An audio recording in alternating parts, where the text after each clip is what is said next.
Olá, sejam muito bem-vindos! Hoje a gente vai mergulhar fundo em uma das obras mais complexas, mais importantes e, com certeza, mais influentes de toda a Bíblia, o livro de Isaías. Sabe, quando a gente abre a Bíblia em Isaías, a primeira impressão é que estamos lendo a obra de um único e genial profeta. Mas o que a pesquisa moderna descobriu é algo muito mais fascinante. Isaías não é um livro de uma só voz. Pense nele mais como uma biblioteca, ou talvez uma grande sinfonia, com vários maestros ao longo de séculos. É uma coleção de vozes proféticas que conversam entre si, que reinterpretam e expandem as ideias umas das outras, ecoando por quase 300 anos da história de Israel. A gente vai desvendar essa complexidade, entender como essas vozes se conectam e por que essa obra continua tão poderosa até hoje. Então, qual vai ser o nosso caminho? Esse aqui é o nosso mapa. A gente começa entendendo essa ideia de que o livro tem várias vozes, o que os estudiosos chamam de questão isaiana. Depois, vamos mergulhar em cada uma das três grandes partes. Primeiro, o proto-Isaías, que é o profeta original, depois o deutero-Isaías, com aquela mensagem de esperança no meio do exílio, e por fim, o trito-Isaías, que lida com os perrengues da volta para casa. No final, a gente amarra tudo, vendo os temas que conectam o livro inteiro e o legado gigantesco que ele deixou. Vamos nessa? Ok, vamos começar pelo mais importante. Como é que esse livro foi formado? Durante séculos, todo mundo acreditava que a obra inteira era de um cara só, Isaías, filho de Amós, que viveu lá em Jerusalém no século VIII a.C. Só que lá pelo século XVIII, alguns estudiosos começaram a coçar a cabeça e perceber umas coisas estranhas, inconsistências de estilo, de teologia e principalmente de história. Por exemplo, como é que o profeta do século VIII podia falar, pelo nome, do rei Ciro da Pérsia, um cara que só ia nascer quase 200 anos depois? A resposta que a maioria dos acadêmicos aceita hoje é que o livro é uma obra coletiva, resultado de uma escola profética que foi escrevendo e editando o material ao longo do tempo. Por isso, a gente tem pelo menos 3 grandes blocos, cada um refletindo um período histórico diferente. Essa linha do tempo aqui é a nossa chave para entender tudo. Ela conecta a teologia de Isaías com a vida real do povo. Lá em cima, o proto-Isaías, capítulos 1 a 39. O cenário, século VIII a.C. O reino de Judá era um peixe pequeno no meio de tubarões, vivendo com medo do império assírio. A mensagem era de juízo, uma bronca na corrupção da elite. Aí, a gente dá um pulo de quase 200 anos e chega no Deutero-Isaías, capítulos 40 a 55. O mundo virou de cabeça para baixo, Jerusalém foi destruída e o povo está exilado na Babilônia. A mensagem aqui não é de bronca, é de consolo, é a promessa de que eles vão ser libertados por Ciro, o persa. E finalmente, depois da volta do exílio, temos o Trito-Isaías, capítulos 56 a 66. A galera voltou, mas a realidade é dura, cheia de briga e decepção. A mensagem, então, foca nos desafios de reconstruir a comunidade. Cada parte do livro é uma resposta a uma crise real. Beleza, vamos focar agora na primeira parte, o proto-Isaías. Aqui a gente ouve a voz do profeta original, Isaías de Jerusalém. Ele não era qualquer um, era um cara da elite, que tinha acesso direto ao rei. E ele viveu numa época super tensa. O Império Assírio estava botando terror em todo mundo. E dentro de Judá, a elite estava ficando cada vez mais rica, mas à custa de muita injustiça com os mais pobres. É nesse cenário de crise dupla, externa e interna, que Isaías se levanta com uma mensagem que é uma verdadeira bomba. Essa citação, logo no comecinho do livro, já chega com os 2 pés na porta. Ela dá o tom de tudo que vem pela frente. Isaías está detonando a religião oficial da época. Imagina, o templo de Jerusalém estava todo vapor, sacrifícios, festas, tudo parecia certo. Mas aí o profeta diz que Deus está farto disso tudo. Por quê? Porque o culto virou só uma casca, um ritual vazio que não tinha nada a ver com a vida real. Para Isaías, a verdadeira adoração não é no altar, é na rua, na forma como você trata as pessoas. De que adianta oferecer sacrifício se a sociedade é injusta, se os órfãos e as viúvas estão sendo esmagados? Essa ideia de que a ética vem antes do ritual é uma marca registrada dos grandes profetas de Israel. E olha, não pensem que ele está falando de forma vaga, não. Ele aponta o dedo para problemas bem específicos. Ele fala da concentração de terras, com os ricos tomando as terras dos pequenos agricultores. Ele ataca a corrupção na justiça, onde os juízes que deveriam proteger os fracos se tornaram parceiros de ladrões. Ele critica a vida de luxo e festa da elite que vivia numa bolha, ignorando o sofrimento do povo e, pior, ignorando o que Deus estava fazendo na história.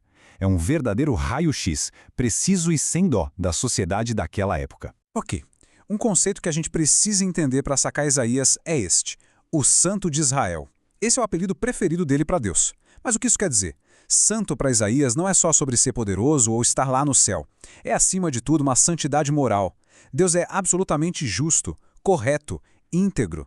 E por isso qualquer injustiça, qualquer corrupção não é só um problema social, é uma ofensa direta à natureza de Deus.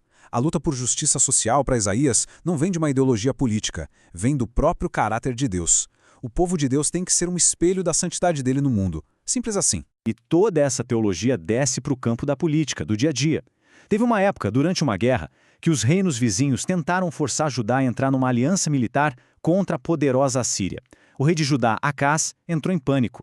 É aí que Isaías aparece e coloca duas opções na mesa dele. A primeira, o caminho da política tradicional, de fazer alianças, de confiar na força militar. A segunda, o caminho da fé, de confiar única e exclusivamente na proteção do Santo de Israel. Isaías disse para o rei: se vocês não tiverem fé, não ficarão firmes. Era um chamado para basear a segurança do país na fidelidade a Deus, não em exércitos. E aí o que Acás fez? Escolheu a política, fez aliança com a Síria. Parecia a escolha mais esperta, mas no fim das contas foi um desastre que transformou Judá num capacho do império. Mas mesmo no meio de tanta pancada, de tanto anúncio de juízo, Isaías planta uma sementinha de esperança. Ele traz uma ideia que vai ser super importante, a do remanescente. O que ele diz é que o castigo de Deus, que viria através da Assíria, não seria para destruir tudo, seria como um fogo que purifica. A maior parte da nação, especialmente os líderes corruptos, ia dançar. Mas um pequeno resto, um grupo de pessoas que se manteve fiel, seria salvo. E esse pequeno grupo seria a semente para Deus reconstruir seu povo. A esperança não estava na nação inteira, mas nesse núcleo fiel que Deus iria preservar. Então, para a gente fechar essa primeira parte, o proto-Isaías é pura tensão. De um lado, um juízo que parece inevitável por causa da injustiça e da falta de fé do povo. A santidade de Deus exige isso. Do outro lado, a fidelidade de Deus garante que a destruição não é o fim da linha. A esperança está nesse remanescente que vai sobreviver e na promessa de um futuro rei justo, um Messias, que vai finalmente trazer paz e justiça de verdade. Essa briga entre juízo e esperança que marca o primeiro Isaías. Ok? Agora respira fundo, porque a gente vai dar um salto gigantesco no tempo. A gente sai de Jerusalém do século VIII e viaja quase 200 anos para o futuro, lá para 540 a.C. Aquele juízo que o primeiro Isaías anunciou aconteceu e foi terrível. O exército da Babilônia destruiu Jerusalém, derrubou o templo e levou a elite do povo como prisioneira.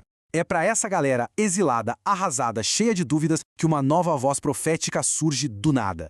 A partir do capítulo 40, o tom, o estilo, a mensagem do livro, tudo muda. Entramos no que a gente chama de Deutero-Isaías, o segundo Isaías. E a virada de chave uau, é brutal.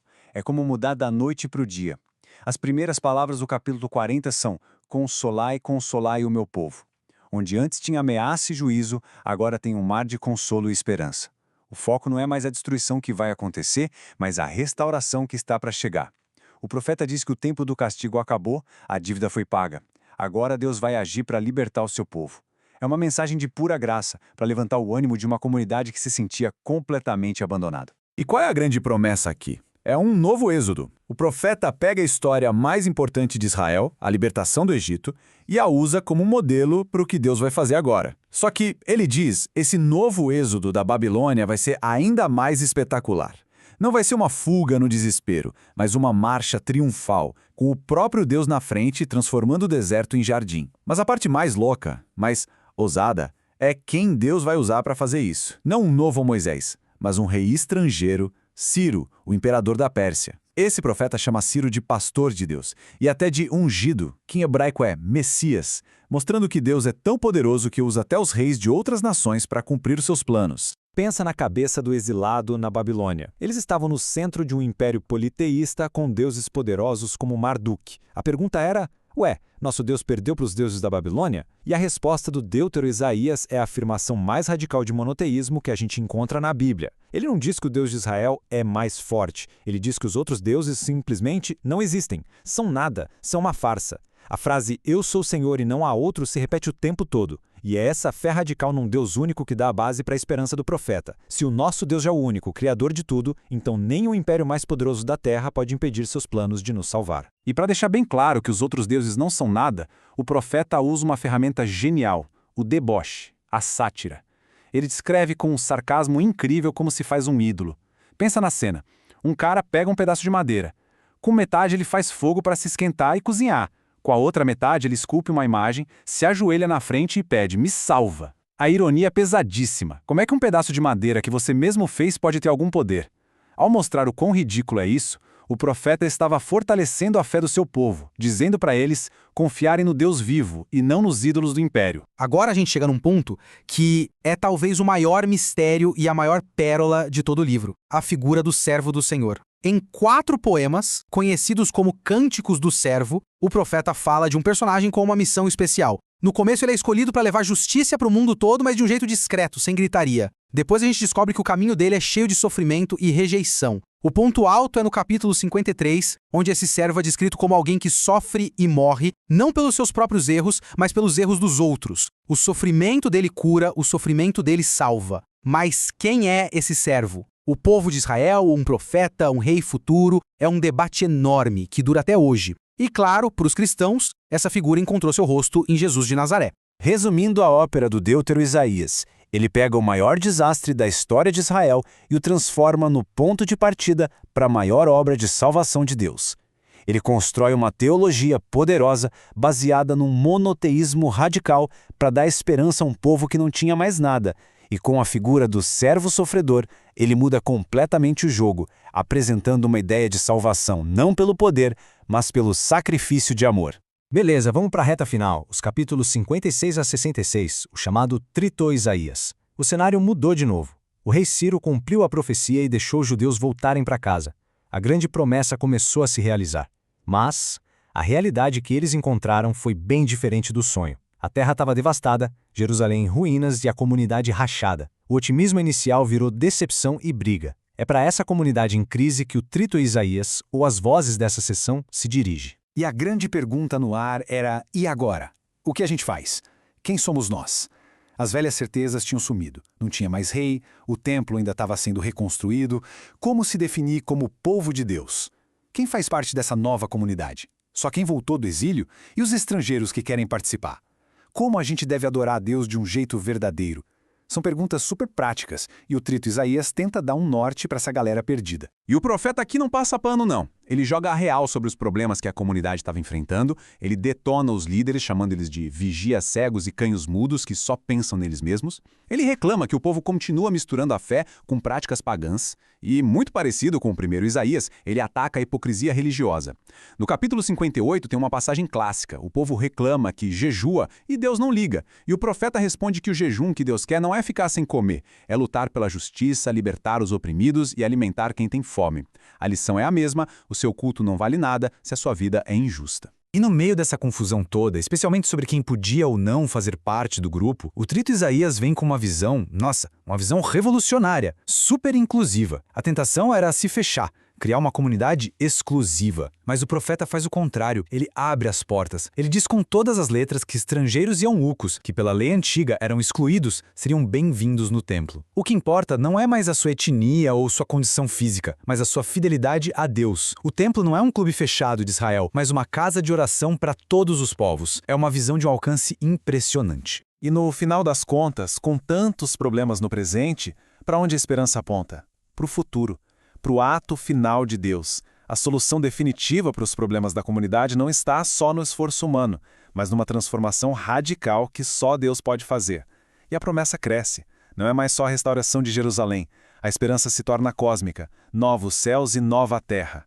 É uma promessa de que um dia Deus vai zerar o jogo, vai refazer tudo e criar um mundo onde a dor, a injustiça e o sofrimento não vão mais existir. Então, o Trito Isaías faz essa conexão entre as promessas gigantescas e a vida real, com seus perrengues. Ele não joga a esperança fora, mas diz que ela precisa de um alicerce, uma comunidade justa e inclusiva.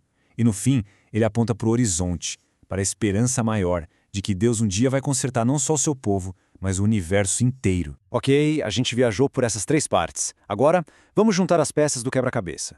Apesar de cada sessão ter seu próprio tempero, existem alguns temas que atravessam o livro todo, amadurecendo e se aprofundando com o tempo. Olhar para essa evolução nos mostra como a teologia de Isaías é viva, como ela foi capaz de responder a novos desafios sem perder o rumo. Vamos dar uma olhada em 3 desses temas: justiça, messianismo e universalismo. Essa tabela é ótima para a gente ver como as ideias vão evoluindo. Pega a justiça, por exemplo. No começo, é uma exigência para o povo. Depois, no Deutero Isaías, a própria salvação de Deus é vista como um ato de justiça dele. E no final, ela volta a ser a base para a vida da comunidade. O messianismo também se transforma. Começa com a imagem de um rei poderoso, passa pela figura chocante do servo que sofre para salvar, e termina com a de um profeta ungido para libertar os pobres. E o universalismo, a ideia de que a salvação é para todos, também cresce. Começa com as nações vindo até Israel. Depois, o povo de Israel se torna uma luz para as nações e culmina com o templo sendo uma casa aberta para todo mundo. É uma teologia em movimento. Além disso, tem umas ideias que são a espinha dorsal do livro todo. A santidade de Deus, que é a base de toda a ética, a tensão constante entre juízo e esperança, mostrando que o castigo de Deus é para purificar, não para destruir, a soberania de Deus sobre a história, usando quem Ele quiser para cumprir seus planos, e a ideia de redenção, que começa como um resgate político e termina como renovação do universo. Essa riqueza que faz de Isaías um livro tão uau! E para a gente fechar, vamos falar do impacto, do legado que esse livro deixou. E que legado! Nenhum outro livro profético influenciou tanto o que veio depois, seja no judaísmo ou, especialmente, no cristianismo. As ideias e linguagem de Isaías viraram uma fonte de inspiração para todas as gerações seguintes. O alcance de Isaías é absurdo. No judaísmo, suas profecias alimentaram a esperança por um Messias por séculos. Lá em Qumran, onde acharam os manuscritos do Mar Morto, encontraram um rolo de Isaías inteirinho, super bem preservado, mostrando o quanto eles estudavam esse livro. E no Novo Testamento? Nossa, Isaías é o profeta mais citado de todos. Jesus começa seu ministério lendo uma passagem de Isaías 61 e dizendo, sou eu. E os cânticos do servo sofredor, principalmente o capítulo 53, foram a chave que os primeiros cristãos usaram para entender a morte de Jesus, não como um fracasso, mas como um sacrifício que salva. Então, para resumir, Isaías deu as palavras para a esperança messiânica. Foi o texto de cabeceira dos primeiros cristãos. A figura do servo sofredor virou um pilar da teologia cristã. E até hoje, sua defesa apaixonada da justiça social e sua visão de um mundo em paz continuam a inspirar e a cutucar nossa consciência. Isaías não é peça de museu, é um livro vivo. Bom, pessoal, que jornada, hein? A gente viajou pela arquitetura complexa de Isaías. Vimos que ele não é um livro parado no tempo, mas um livro que cresceu junto com a história de Israel. A gente passou pela crise, pelo consolo e pela reconstrução. Vimos como seus grandes temas, como justiça e esperança, foram se transformando, mostrando uma teologia dinâmica e cheia de vida. E eu queria terminar com uma provocação para a gente pensar. As perguntas que Isaías fazia há mais de 2.500 anos continuam super atuais. No mundo ainda tão injusto, a voz dele continua gritando que uma fé que não se importa com os pobres é uma fé vazia. No mundo tão dividido, a visão de uma casa de oração para todos os povos nos desafia a sermos mais abertos, mais acolhedores. A voz desse profeta continua nos cutucando, nos chamando a olhar para dentro e perguntar: a nossa fé faz alguma diferença na prática? Se você curtiu e quer ir mais fundo, dá uma olhada em alguns bons comentários sobre Isaías, como os de John Oswalt ou J. Alec Motyer. Isaías não nos dá respostas fáceis, mas ele nos deixa com um desafio enorme e uma esperança que não desiste nunca. Muito obrigado.